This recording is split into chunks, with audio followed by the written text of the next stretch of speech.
In today's digital world, you can handle your banking, shopping, bills, and even secure a mortgage all on your mobile device. This is very convenient, but also opens doors to cyber criminals. As technology evolves, so do their techniques. It's important to identify the main methods of attack to help keep you and your identity safe online.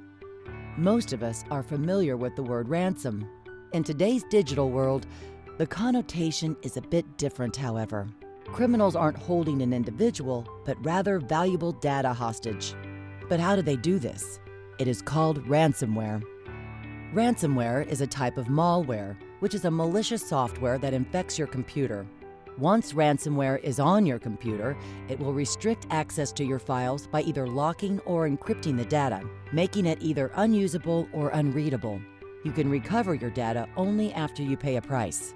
The first line of defense is awareness of the techniques cybercriminals use to deploy ransomware. Ransomware is typically distributed via email.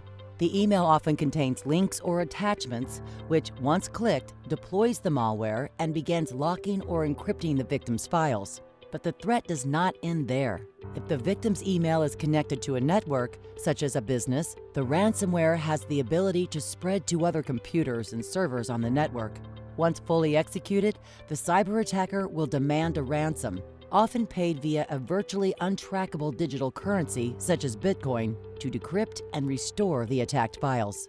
Next, let's discuss the effects a ransomware attack may bring. Ransomware is one of the fastest-growing methods of cyber attack. Last year, the ransomware attack WannaCry demanded billions of dollars from the hospitals who fell victim.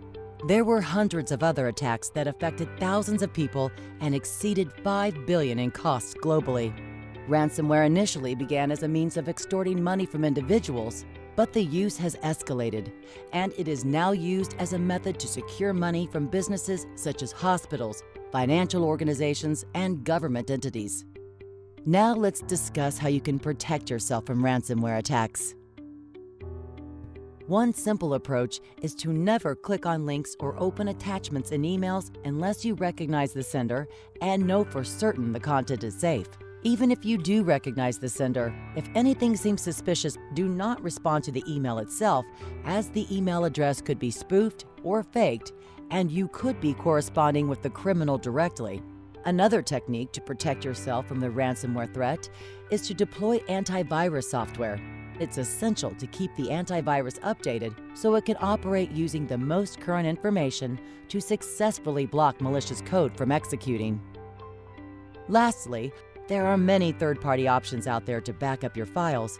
Just be sure to confirm their services not only include the backup of the files, but also the restoration of the files if you should ever experience a ransomware attack. Education is the first line of defense against cybercrime. Better understanding the risks and a little caution can protect you and your valuable data.